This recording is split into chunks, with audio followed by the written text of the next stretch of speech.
If you've ever tried to build systems in your agency and felt like they just don't stick, this episode is going to hit home in the best way. Because here's the thing. What if the problem isn't the tool you're using or the fact that you haven't carved out enough time for systems? What if the real issue is that you, the founder, shouldn't be the one building the systems at all?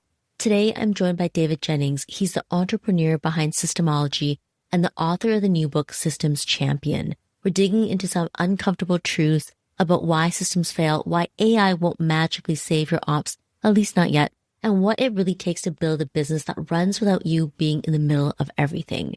So if you've been feeling stuck in the weeds, even though you know systems are the way out, this episode might be the reframe you need. Let's get into it.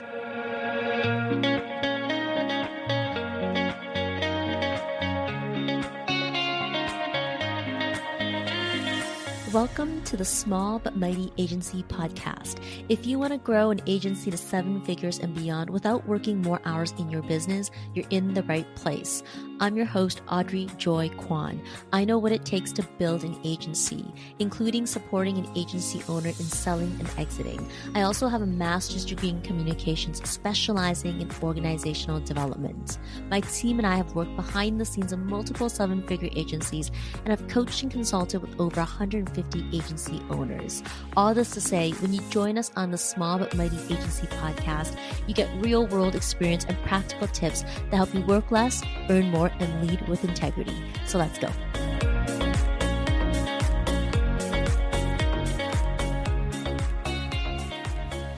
Hey friends, today I'm joined by David Jenyns, entrepreneur, author, and the mind behind Systemology and his latest book, Systems Champion. If you've ever struggled to get your business running without you or felt frustrated that systems never seem to stick, you'll want to lean into this conversation. David's new book introduces the role of the systems champion, the missing link that helps businesses simplify processes, unlock team potential, and even harness AI for growth. We're diving into how you can empower this role in your business, overcome resistance from your team, and create the kind of systems that give you true freedom as an agency owner. David, it is so good to have you on the show. I am so excited. I'm a fan of Systemology. Hey, Audrey. Oh, so great to hear. And equally, I am a fan of agencies. I used to own a digital agency. I get it. This is really where Systemology was birthed. So I'm looking forward to kind of helping business owners and agency owners have that breakthrough they're looking for. David, you've been helping businesses with systems for years. In your introduction, you share a very personal story in your book of layoffs and how AI disrupted your business model. Can you walk us through that moment and how it reshaped the way you think about systems today? Yes. So we all had that ChatGPT moment when you first hop on it, you type something in and it comes back with the answer, and it was almost like magic. We're going back a couple of years now. As soon as I had that moment for me, I was like, oh, this is going to be big. This is going to change the way that my business works. Instantly, I saw one whole division that was just going to become redundant, and that was our documentation services. So we have a network of coaches and consultants, we call them systemologists, that work with business owners to help roll out our methodology in the business. Part of our service was to offer them back-end documentation services. So they would meet with clients, do the recordings of tasks getting done, send those recordings back to us, and then we'd do the documentation. And I had a team of about 10 team members that would take those, document it, and send it back. And as soon as I saw ChatGPT, I thought, wow, this is going to kill that whole part of the business, because you can now take a transcript, use something like Loom or any of the meeting note takers like Fathom that jump in and very easily transcribe things for you. You post that into ChatGPT and you say, hey, can you draft this process for me? And yeah, I didn't really have a choice. So it was like, what do I do? Do I sit on this? Do I share this? I had to share it because the genie was out of the bottle. Shared it with my systemologists, and within the next 30 days, a once thriving part of the business disappeared, and virtually no documentation requests. So over the course of a little under a year, I tried to reallocate some team members, put them in different places. But it was very clear to me that we were just heavily overstaffed. And that's when I had to start laying team members off. I laid a few of them off early on and then a few throughout the year. And the one I talk about in the book was the last one, which was quite hard because it was a team member that had been with me for a long time. I knew the family. I'd kind of held off as long as I could. And I just got to an unavoidable situation where business has changed and is continuing to change. And you either adapt or you get left behind. Yeah, that's such a powerful turning point. And thank you for being so transparent. I know that anytime you let go of team members, it's not easy. It also led you directly to why this new book exists. So your earlier book, Systemology, was written for business owners and helping them get out of the day-to-day. This new book takes a little bit of a different angle. It's written like a playbook for the system champion themselves. What made you realize the focus needed to shift from the owner to the implementer?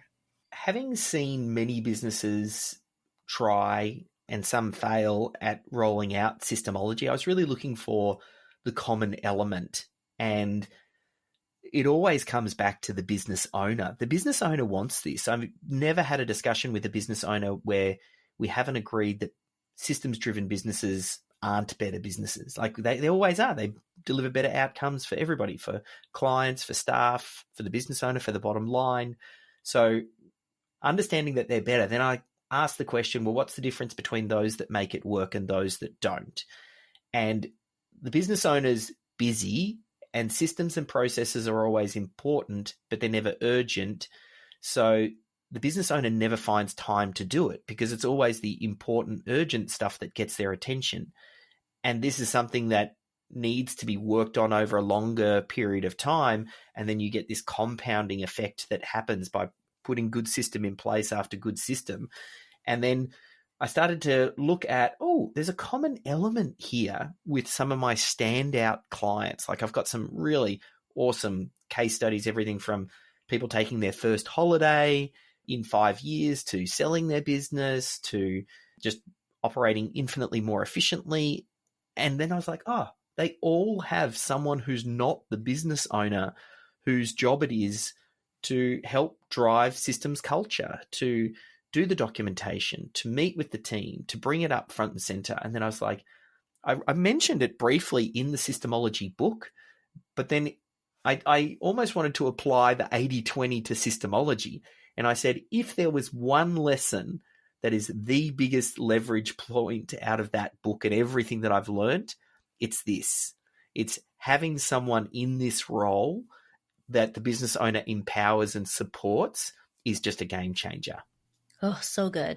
I think that's going to resonate with a lot of the agency owners listening, especially the ones who feel like they need to take on the role of figuring out all their systems. Now, you and I both know that not all people are systems thinkers. Sometimes an entrepreneur is a high visionary, and high visionaries are not good system thinkers. Those high visionary types of entrepreneurs and agency owners, I think they can step back and be like, I'm not good at this. This is definitely not what I should be doing. And they're good at getting that off their plate. What it comes down to are the agency owners that I know who think they're actually good at systems and they want to get their hands wet in the systems and dive into it. And they are distracting themselves when they are jumping in and becoming their own systems champion, when they can actually assign it to someone else and free themselves of that role so that they can work on other things like visioning, goal setting, and just working on different problems. What's your take on that? There's two things that come to mind. Firstly, there are different stages in your business where the business owner needs to wear different hats. There's a certain amount of things that need to be done in a business, and oftentimes in the early days, you're wearing many hats and there's just not enough time in the day to get everything done. So you have to prioritize. And I think when a lot of business owners get, and they're in that moment, to create the space to work on the systems is really challenging. And that's the biggest thing. It's almost like I want systems because they're going to free me up and give me time and give me leverage, but I don't have the time to create the systems. So then they're trapped. And then they think, well, I'll just create the systems and brute force this and, work ridiculous hours and just absolutely grind it out. But what they're actually doing is they're further reinforcing the habit and behaviors that everything defaults back to them. So Systemology, how it's fundamentally different from everything that came before it when it comes to process improvement methodologies is Systemology is not about process improvement. It's first about process capture and repeatability. You're not looking at making this world class. You're not looking at re-engineering. All you're looking at doing is saying, who on the team does this well? Let's capture that and let's make that the new baseline and bring everybody up to that. Now, that doesn't need the business owner. The business owner might be needed if it's re-engineering or coming up with a new way of thinking or, let's add this new step in. But that can be both a blessing and a curse because it gets in the way of getting it done and you're trying to make it just perfect. And sometimes just good and repeatable is enough. And then maybe later on in your business's growth is when you get to a point where it functions without you, where you can work on it rather than in it. That can be a good time for the business owner to step back in if they love systems and start to do the re-engineering work. But it depends on where the business is up to. You said that sometimes good is good enough. And so many people need to hear that in different aspects of growing a business. Sometimes good is just good enough. With agency owners, they can become the bottleneck in their own business, especially when it comes to systemization. And what you just outlined is a clear way of how to get out of that bottleneck. How do you look at systems? It's something that is meant to be improved. And right now, if you're busy, good is good enough. Get it done, get it out there, and reiterate as you grow. I think that's so important. Now, talking about reiterating on systems and processes, you alluded to this in the introduction, which is this conversation about AI and how AI is now making documenting and optimizing systems faster than ever. But I know that you also believe that people are integral to the system, especially systems champions. They're like the bridge that makes AI more effective. Why is that? Firstly, you need someone to drive and champion this over a long period of time, both from a process perspective and also an AI perspective. We're talking about cultural change and changing the way that team members do things. So we want someone who can drive that regardless of whether or not the business owner is distracted and working on something else or not. So that's a real key part. I've also realized that you still want to be process first. This was kind of my big moment when I was sat down after laying off those staff and I thought, what am I doing here? What's going to happen long term? What other parts of my business potentially could disappear overnight? Is process no longer valid? And I started to re-question and rethink a lot of what I was doing. And I came back to this idea that the machines still need to be told what to do. And in a world of infinite possibilities with what AI can do, the person who is most focused and understands what are the core processes in a business is going to win. And we can use SOPs and your staff handbook and instructions and checklists to program the AI, and then it can take chunks of work off our plate, but you still need to know what you want the AI to do. So that's where I've started to go, hey, the systems champion, the first thing they do is understand what's going on in the business and how it all works together and how your business is one big system and a collection of these smaller subsystems, and how the lead flow affects what sales does, which then affects the onboarding and the delivery of your product and service. It's all interconnected. So they start to see this connectedness, and then it is a very easy, natural step for them to just go, oh, where can AI help? Maybe this is just something as simple as a custom GPT.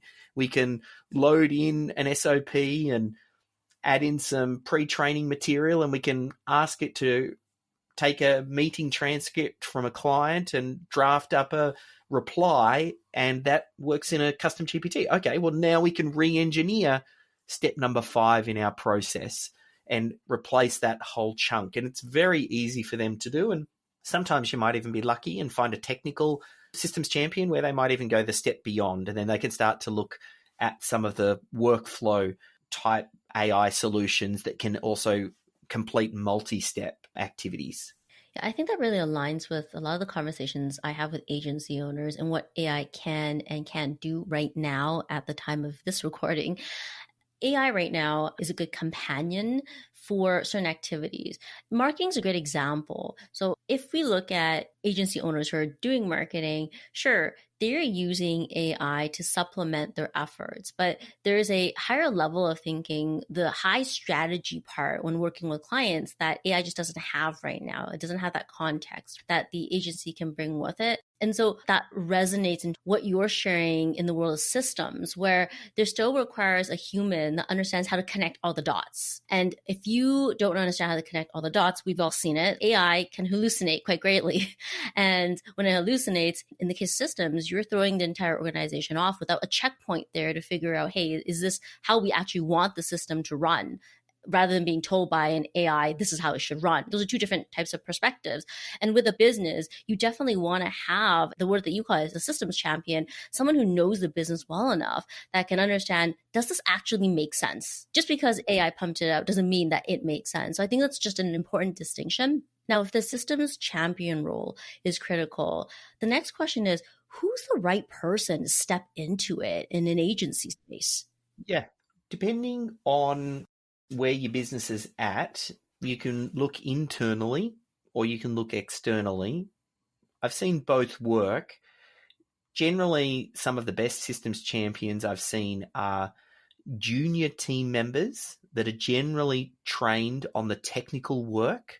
So if you're in an agency, maybe it's someone who is a junior marketer and they understand marketing, but they don't necessarily understand what it takes to run a business that delivers marketing services, because there's a lot more to it. They might not have thought much about, well, they might have thought about the marketing, but maybe not the sales or the delivery or managing the team or some of the management or finance systems. So they're hungry to learn more about it. They want to make it in the industry. They already know how to do that technical work. They're curious. Sometimes even being younger, you're more technically savvy, which is becoming more and more important, where they just naturally use some of the AI tools and you don't even have to push them. They just do it. Then you want someone who's curious, who's got good follow through, who is naturally organized. Like, you don't want to push a round peg into a square hole. Find someone who is organized at home and at work, and they just do it. And if you've got that person on staff, fantastic.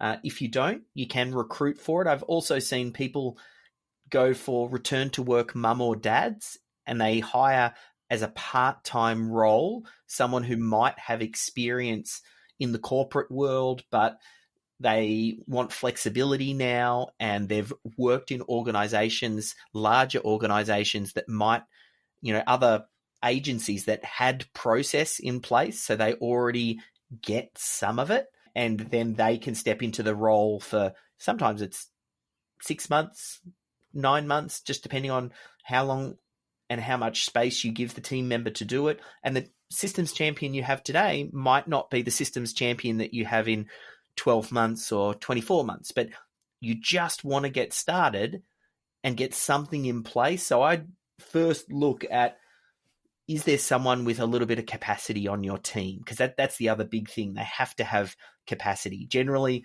business owners no good, department heads no good, people that are already at 110%.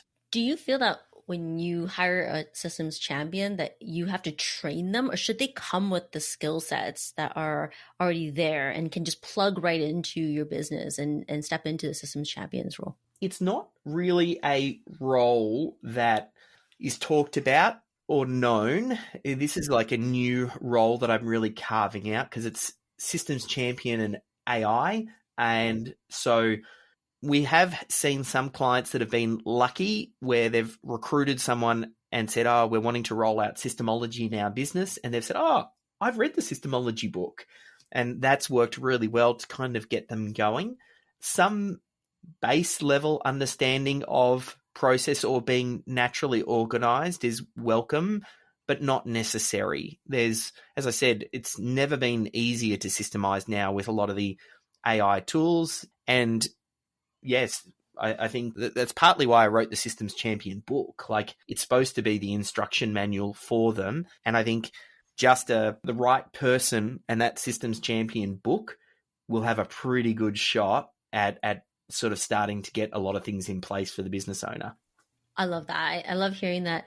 As long as they have the foundations, and your book provides those foundations, they're able to jump in because, like we talked about, the support of AI who comes in with that systems champion and makes that job, I would say, I don't want to use the word easier, but it makes the output easier. That's for sure. Okay, so I want to transition here because I can literally hear agency owners thinking, and I can hear them say, okay, of course, even with the right person, getting our team on board is still one of the hardest parts of systematization. I know you write that most teams resist new systems, and the main reasons were I didn't know how, I didn't know it was my job, and I don't want to.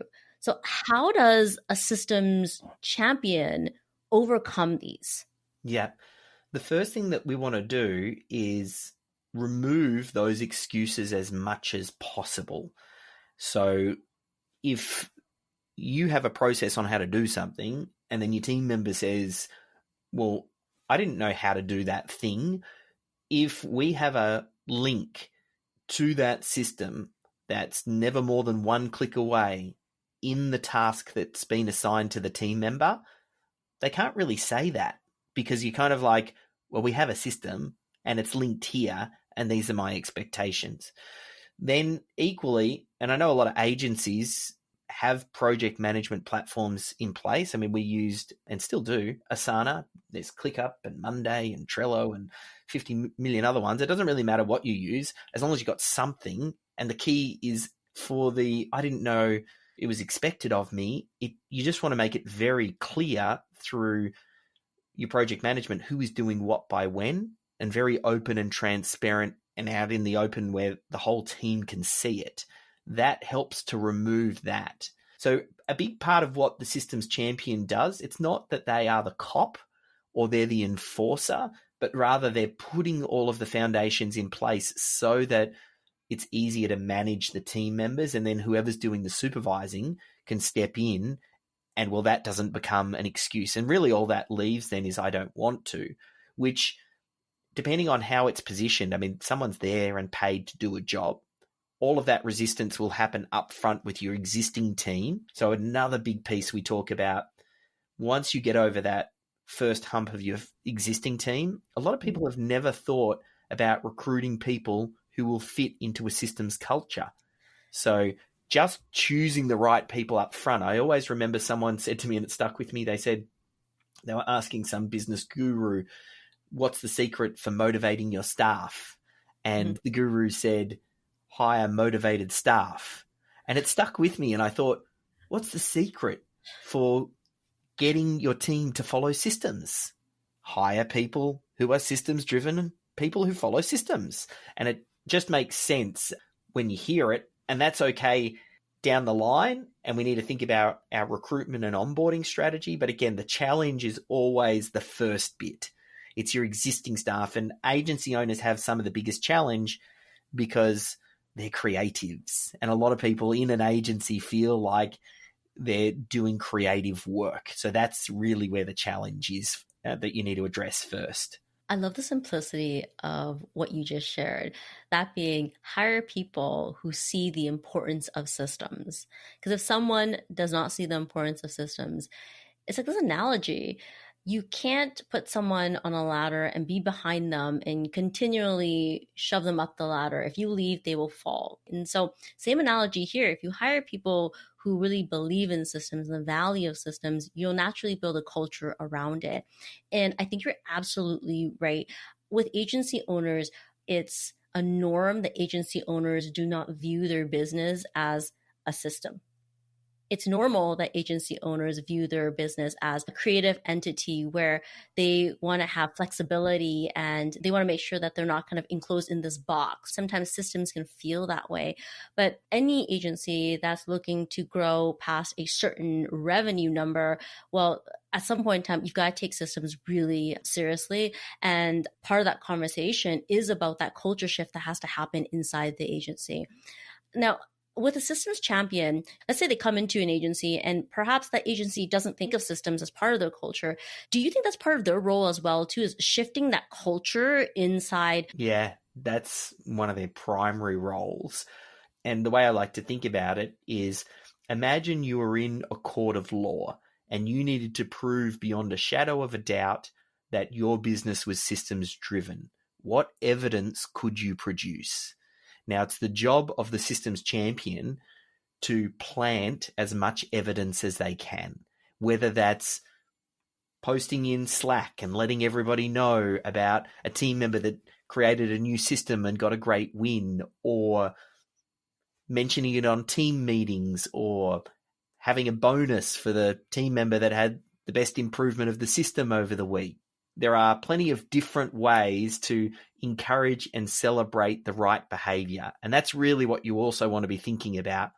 You don't try and convince the people that are sitting on the fence or not getting involved. It's like building up kids. Like, you celebrate the wins and you high five them when they do the right thing. And the team members that are doing it, you showcase them and make a positive example of them. That's the job. And we try and then give everybody the opportunity to join in. And it's not until we start to realize, if some team members are sitting on the sidelines and not getting in, we'll need a way to approach handling those situations. But most definitely, it's the job of the systems champion to plant that evidence. Isn't it interesting to think about what we celebrate in businesses? We usually are celebrating getting new clients. We're celebrating upsells. We're celebrating account managers and retainment. We celebrate things that are tied to numbers a lot.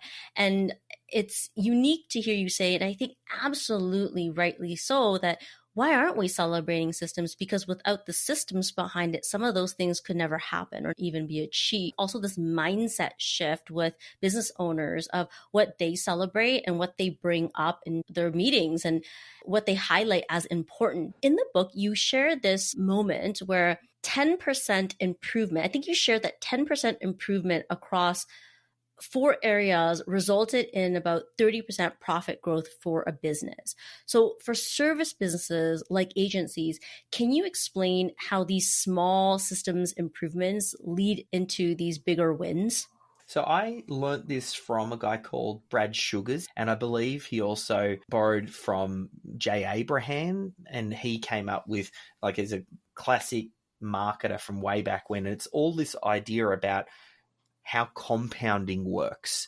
And when you think about your business as a system, there's the lead generation system, there's the conversion system, there's the, which would be the sales process, and there's, the delivery system, and each one of these oftentimes have a metric behind it. How many leads do you get into the business? How many people do you sell? What is your profit margin? And basically, Brad was saying, if you just do micro wins in each one of those areas, 10% wins. It's not that in the bottom line, you end up getting a 10% win. It's compounding, because that 10% in the number of leads then means that when we add a 10% improvement for our sales, well, now we're working with more leads. So it compounds out, and then the impact is significant. I think in the book we talk about, it might have even been higher than the 30. I think it was closer to 60% improvement when you do the math. And it was just extraordinary. I mean, Einstein used to talk about this idea of compounding being the 8th wonder of the world.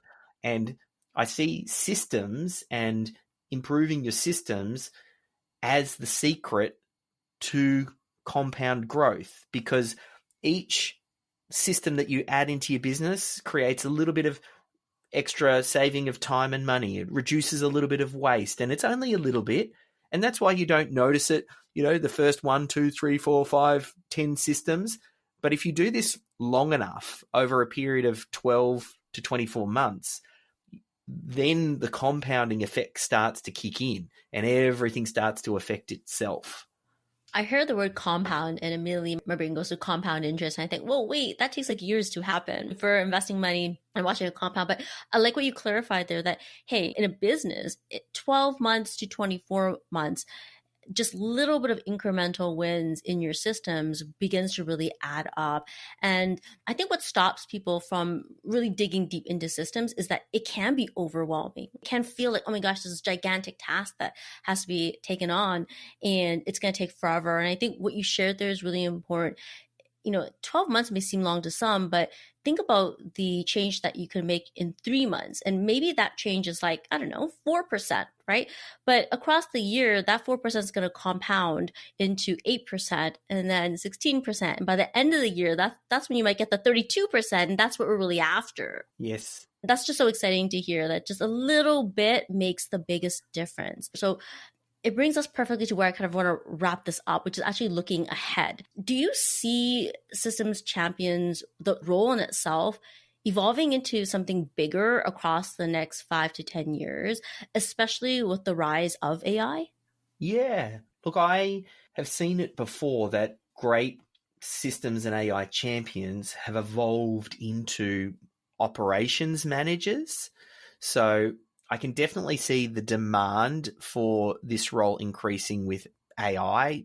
All small businesses and agencies are lucky in some regard that they've been impacted with AI early. Like, I know you think of compared an agency owner to, let's say, a trades-based person, they might not yet have felt the impact because robots aren't out there building houses. But in the agency space, the whole marketing world has been turned upside down with these tools in a very short space in time, which is great because that gets you to move quicker and realize the impact that's here and you start acting right now. You're not waiting around for this. If you're not using some of the tools for your marketing right now, you are already way behind. So with that in mind, and that's the direction we see it going and it's not going back, I think you can get on this trend and ride this wave. And I think the idea of a systems and AI champion, for whatever reason, it's just been the right time and the right place for me. Like this message I've been talking about for a very long time, but now I'm realizing that systems thinking is the most important skill in an AI world. Because of what you talked about earlier, it's understanding of how things fit together, and it's that human in the loop that's one step above that can see how everything interacts together, but then can use AI and leverage it to get a lot more done. That's systems thinking. So I do feel this is going to rise 100%. I can be sure of that. And I also think from a career path, there is a great opportunity for these systems champions to be the business leaders of the future and business owners of the future. Like once they learn these fundamental things, I mean, this is classic Michael Gerber from the E-Myth. He talked about a lot of people are trained on the technical work, but they don't know how to run a business that delivers the technical work. What we're talking about here for this role is training someone on how the business works and how it works as a whole, not just the technical work. So good. I am so excited that you have been able to join us. And there's so many takeaways from our chat. Before we wrap, one last question. If there's one thing you want every business owner, every agency owner listening to remember about systems, what would it be? Even if you don't see yourself as a systems person, that doesn't mean you can't own a systems-driven business. It's very common for a creative visionary to not be a systems person. You just need to find the yin to your yang. You need to find that other person that completes you, because great businesses are built on systems. Thank you. And that's such a great point to end on. David, where can people find you and how can they get access to your book? Yes, just head over to Amazon and search Systems Champion. It'll link to the Systemology book as well. If you're a business owner listening to this, maybe read the Systemology book first. And then if you're a Systems Champion, read the Systems Champion book.